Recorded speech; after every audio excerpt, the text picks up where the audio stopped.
What's up, everybody? Welcome back to the Live with Brandon Blakeney podcast. I am your host, Brandon Blakeney, aka Brandon Lee TV. You know I got another banger for you, so kick back, relax, and come take a ride with me. You are now locked into the Live with Brandon Blakeney podcast. Here is your host, Brandon Blakeney. This race issue that has spilled over from our country into the WNBA, spilled into college women's basketball as well at a time, is disheartening, man. It seems like everybody's split and we're forgetting the main thing, which is us all enjoying basketball and the W bringing us together. The growth of the W should absolutely be celebrated, but it's this division with Caitlyn Clark, her following, her fans, the Indiana Fever fans, and rival players, opposing players, Twitter trolls. All this is split up, man. And everybody has a different take on it. Everybody feels a different way about it. Now, I talked about it. I kind of broke it down in my last video, talking about a few WNBA players that feel threatened, that have been threatened and name-called and, sexualized and experienced and been exposed to bigotry from trolls. And, people are really tacking that to the Indiana Fever fans, which I don't think is fair completely, because of the fact that I don't think majority of their fan base is acting in this manner. It's more so trolls and Caitlyn Clark fans that really aren't WNBA fans at the end of the day. But there's not a lot of new blood, and I don't want that to overshadow the fact that also Caitlyn is fighting her own battles.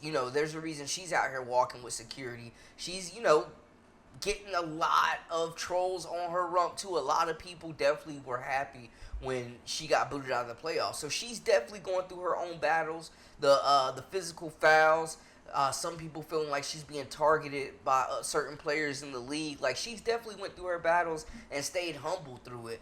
But there's been multiple people that have talked about Caitlyn's experience and her struggles and her battles and just what she's been going through. Now, I'm not big on Jason Whitlock. I think dude is a nut, but I'm going to play this clip from an insert. This conversation around Indiana Fever fans, it's all just misguided over-hatred of Caitlyn Clark and pointing the finger at those guys, they're the racists, when really y'all are the racists. The people coming up with excuses to hate Caitlyn Clark and the new fan base that she brought. And justifying, again, as we talked about yesterday, Nike won't even put out a Caitlyn Clark commercial, won't put out a Caitlyn Clark shoe, because Nike has decided that they must bow to the angry black feminists, the Black Lives Matter movement, the feminist movement overall, the whole the whole identity politics movement of, oh no, yes, Caitlyn Clark is the biggest star in sports, but Nike, in order to promote equity and fairness and diversity and inclusion, you must spend all of your money promoting Asia Wilson, someone most people don't know exists and don't care about. Only thing I'm going to say is, I do think Caitlyn is battling her battles, man. She's definitely going through a rookie season that saw some ups and downs. She's definitely getting her character attacked. She's definitely getting demonized by certain trolls and certain fans too, just like other players around the league. She is definitely getting attacked too and getting exposed to things that she shouldn't really have to face as a young woman just trying to play basketball, man. That's the only thing I can really say about Whitlock, but he definitely called out Nike and the WNBA for being racist. I don't think Caitlyn has experienced any racism, but she's experienced a lot of stereotypes. She came in as a white player. They didn't think she would be athletic enough to create space against more athletic, faster, more physical defenders in the WNBA. She was slept on. She was looked at as just a shooter, which is a stereotype that white basketball players get, which isn't necessarily fair. Caitlyn Clark is a hooper, and if you're out here saying she's trash, then you're obviously not watching games, you're obviously not a basketball fan, and you're just obviously trolling, which is no good for the game, man, to be honest. I think we got to respect her approach, her humbleness, and her ability to perform through all the pressure on the biggest stages, but also lift this game on her shoulders and be the face of this game. even when she didn't ask for it. She's not personally asking for all this media attention, so it's not like she should be attacked for the coverage she's receiving. But I did also pull another quote. I was interested in an insert from Rachel Demita, who also commented on Caitlyn Clark and her struggles.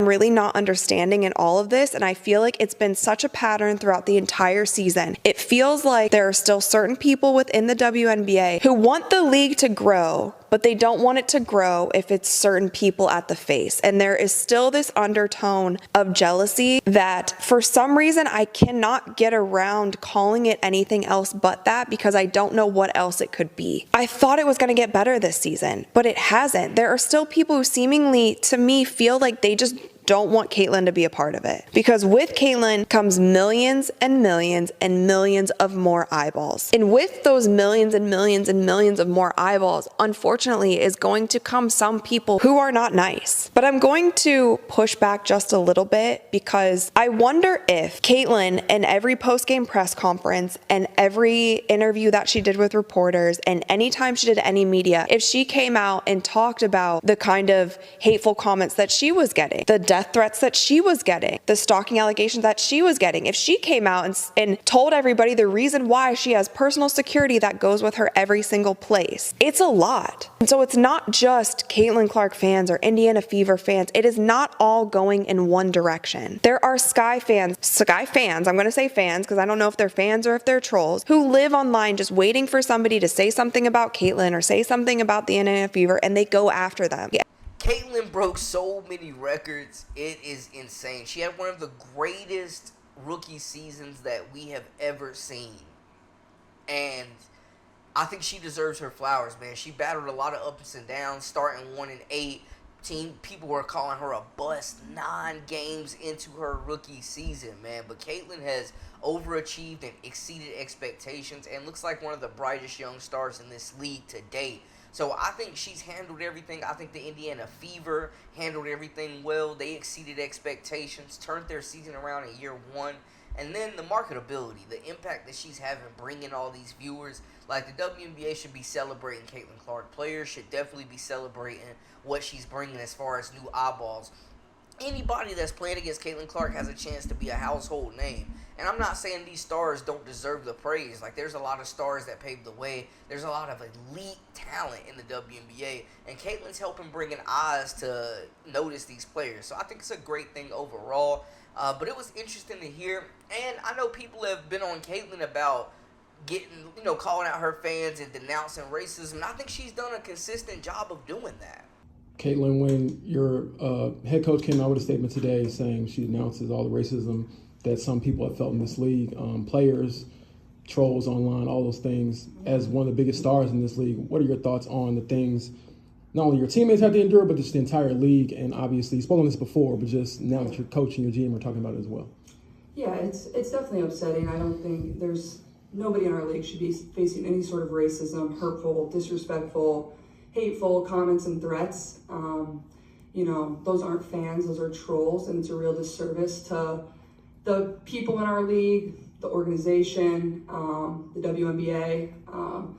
But there are a lot of really good fans, whether they've been fans for 20 plus years or whether they're new fans in our league.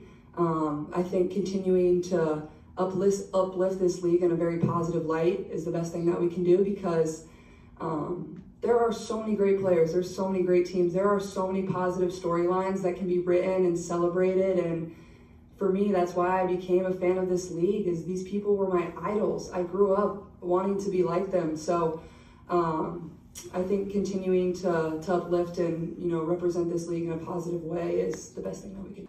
It's a war, man. It's a war right now. It's a battle, but I think it's really a bigger battle, not between Indiana Fever fans and the WNBA. I think the bigger battle is between real basketball fans, real WNBA fans, and trolls who don't know the history of the league or even watch the game, but just are, catching box scores and highlights and wanting to see Caitlyn Clark shoot logo threes. I'm not here to judge anybody, denounce anybody, or anything like that, but there's a lot of great basketball to be played, and I do think Caitlyn Clark deserves her flowers, man, because she faces her own criticism and battles as well.